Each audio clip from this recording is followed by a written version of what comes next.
చెడ్డవాళ్ళు సుఖంగా ఉంటే కర్మ ఎక్కడ ఉన్నట్లు? మన జీవితంలో ఒకానొక దశ తప్పకుండా వస్తుంది. ఆ సమయంలో మనం మనస్సాక్షికి కట్టుబడి ఉంటాం.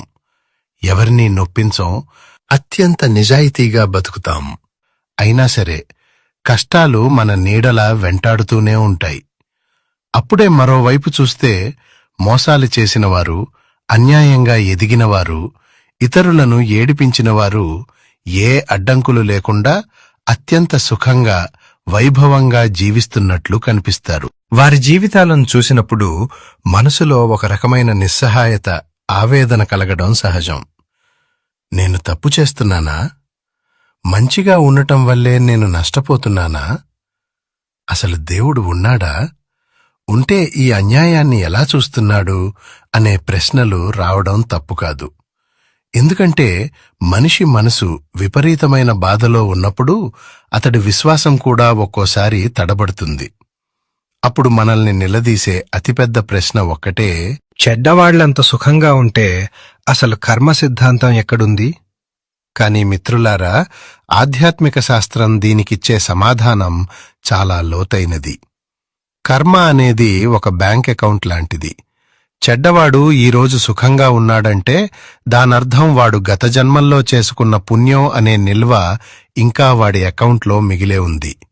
ఆ పుణ్యం ఖర్చవుతున్నంతకాలం వాడు ఎన్ని తప్పులు చేసినా కర్మ వాడిని తాకదు. కాని ఏ క్షణంలో అయితే ఆ పుణ్యం ముగుస్తుందో అప్పటి నుండి వాడు చేసిన ప్రతి పాపం వడ్డీతో సహా వాడిని వేటాడటం మొదలుపెడుతుంది. కాలం అనేది ఒక నిశ్శబ్ద వేటగాడు. ఒక పండిన పండు చెట్టు నుండి రాలడానికి ఎంత సమయం పడుతుందో ఒక పాపం పండి ఫలితాన్ని ఇవ్వడానికి కూడా అంతే సమయం పడుతుంది. మీరు మంచిగా ఉన్నా కష్టాలు వస్తున్నాయంటే మీ పాత కర్మలన్నీ కడిగివేయబడుతున్నాయని అర్థం. లోహాన్ని కాల్చితేనే అది స్వచ్ఛమైన బంగారంగా మారుతుంది. మీ కష్టాలు మిమ్మల్ని దైవానికి దగ్గర చేస్తున్నాయి. కానీ వారి తాత్కాలిక సుఖం వారిని పతనానికి దారితీస్తోంది. మన కళ్ళు కేవలం ఒక చిన్న కిటికీలోంచి మాత్రమే ఈ ప్రపంచాన్ని చూస్తాయి. కాని ఆ పరమేశ్వరుడు అనంతమైన కాలచక్రాన్ని చూస్తాడు. చాలామంది అనుకుంటారు కర్మ అనేది మనం అనుకున్న వెంటనే ఫలితాన్ని ఇచ్చే ఇన్స్టెంట్ కాఫీ లాంటిది అని. కానీ కాదు.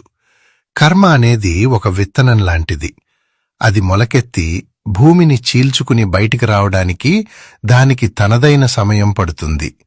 ఆ సమయం వచ్చే వరకు మంచివాడు ఓపికతో కష్టాన్ని భరించక తప్పదు. చెడ్డవాడు అహంకారంతో సుఖపడక తప్పదు. మరి మన చేసే మంచితనం మనల్ని ఎలా రక్షిస్తుంది? ఒక మహర్షి జీవితంలో జరిగిన ఒక యథార్థ గాథ ద్వారా కర్మ సిద్ధాంతం వెనుక ఉన్న ఆ నిగూఢ రహస్యాలను ఇప్పుడు మనం ఈ వీడియోలో తెలుసుకుందాం. ఒక దట్టమైన అడవిలో ఒక మహా తపస్వి ఉండేవారు. ఆయన శ్వాస కూడా లోకహితం కోసమే అన్నట్లుగా జీవించేవారు. అదే అడవిలో ఒక క్రూరమైన దొంగ జాలి దయ లేకుండా మనుషులను చంపి సొమ్ము దోచుకునేవాడు. ఒకరోజు విధి విచిత్రమైన ఆట ఆడింది. ఆ దొంగ ఒక చెట్టు కింద దొంగిలించిన సొమ్ము దాచడానికి తవ్వుతుండగా అనుకోకుండా ఒక పాతకాలపు బంగారు నాణాలు ఉన్న ఒక నిధి కుండ దొరికింది. వాడు అట్టహాసంగా నవ్వుతూ, దేవుడు లేడు, కర్మ లేదు, నాకంటే సుఖంగా ఎవరున్నారు అని గర్వంతో ఊగిపోతూ వెళ్ళిపోయాడు. సరిగ్గా అదే సమయంలో ఆ దారిలో వెళ్తున్న మహర్షికి ఒక తుప్పు పట్టిన ఇనుప మేకు కాలిలోకి దిగబడింది. అది సామాన్యమైన గాయం కాదు. కాలి ఎముకను చీల్చుకుంటూ లోపలికి వెళ్ళింది. మహర్షి తీవ్రమైన వేదనతో కింద కూలబడ్డారు.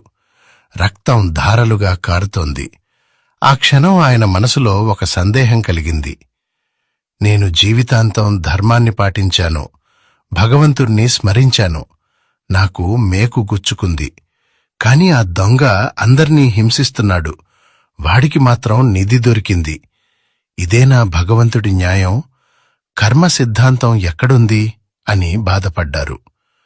ఆయన తన యోగశక్తితో ఆ పరమేశ్వరుణ్ణి ధ్యానించి ఇదే ప్రశ్న అడిగారు.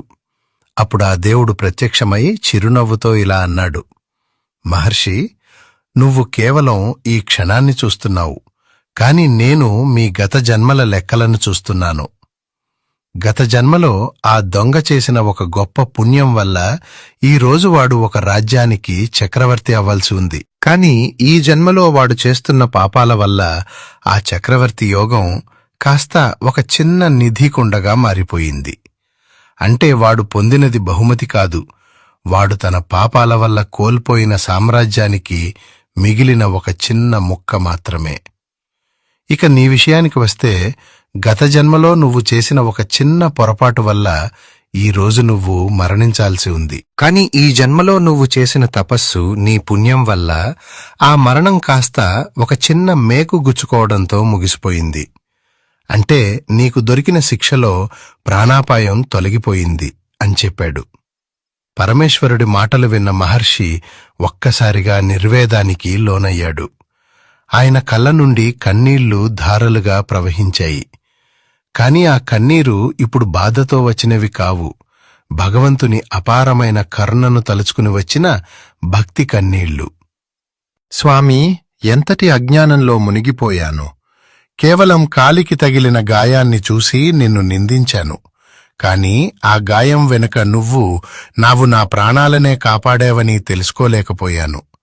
నాకు మరణశిక్ష పడాల్సిన చోట కేవలం ఒక చిన్న మేకుతో నా పాతకర్మను తుడిచిపెట్టావు. ఇది నాకు నువ్వు ఇచ్చిన శిక్ష కాదు. స్వామీ, నీవు నాపై చూపిన అమితమైన వాత్సల్యం ఎంతటిదో ఇప్పుడు అర్థమైంది అని మహర్షి కళ్ల నుండి నీరు కారుతుండగా నోటమాట రాక కేవలం శివనామాన్ని జపిస్తూ పశ్చాత్తాపంతో ఆ శివయ్యకు సాష్టాంగ నమస్కారం చేశారు. ఆ క్షణం ఆయనకర్థమైంది, మనం అనుభవించే ప్రతి కష్టం వెనుక భగవంతుని అపారమైన ప్రేమ దాగి ఉంటుందని. మన పాపాలను కడిగివేసి మనల్ని ఉన్నత స్థితికి తీసుకువెళ్లడానికే ఆయన కొన్నిసార్లు మనకు చిన్న చిన్న దెబ్బలను ఇస్తుంటాడు. ఆ రోజు నుండి మహర్షి తన కష్టాలను చూసి కుంగిపోలేదు, ఎదుటివారి సుఖాన్ని చూసి అసూయపడలేదు. ఎందుకంటే దేవుడి లెక్క ఎప్పుడూ తప్పదని, కర్మ సిద్ధాంతం ఎప్పుడూ ధర్మం వైపే ఉంటుందని ఆయనకు సంపూర్ణంగా బోధపడింది. ఈ కథ ద్వారా మనం తెలుసుకోవాల్సింది ఒక్కటే, మంచితనంతో బతుకుతున్నప్పుడు మీకు కష్టాలు ఎదురైతే అవి మిమ్మల్ని రాబోయే పెద్ద ప్రమాదాల నుండి రక్షిస్తున్నాయని నమ్మండి. మీ మంచితనం వృధా పోదు. ఆ భోళాశంకరుడు అన్నీ చూస్తున్నాడు. సరైన సమయంలో మీకు దక్కాల్సిన పుణ్య ఫలితం వడ్డీతో సహా మీకు అందుతుంది. మన జీవితంలో ఎదురయ్యే ప్రతి కష్టం వెనుక ఆ పరమేశ్వరుని అపారమైన కరుణ దాగి ఉంటుంది.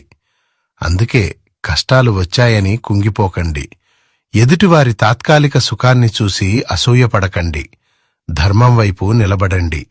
ఆ భోళాశంకరుడు మీ కర్మలను కడిగివేసి మీకు అఖండమైన పుణ్య ఫలితాన్ని ప్రసాదిస్తాడు. ఈ వీడియో మీకు కొంచెమైనా ఊరటనిచ్చిందని, కర్మ సిద్ధాంతంపై మీకున్న సందేహాలను తొలగించిందని మేము ఆశిస్తున్నాము. ఈ ఆధ్యాత్మిక సందేశం మీకు నచ్చినట్లయితే ఇప్పుడే ఈ వీడియోను లైక్ చేయండి. మీ స్నేహితులు మరియు కుటుంబ సభ్యులలో ఎవరైనా కష్టాల్లో ఉండి దేవుడిని నిందిస్తుంటే వారికి ఈ వీడియోను తప్పకుండా షేర్ చేయండి. మీ చిన్న షేర్ వారిలో కొత్త ఆశను నింపుతుంది. మన పురాణాలలోని ఇలాంటి మరెన్నో లోతైన రహస్యాలను, ధర్మ సందేహాలను తెలుసుకోవటానికి మా ఛానల్ని ఇప్పుడే సబ్స్క్రైబ్ చేసుకోండి.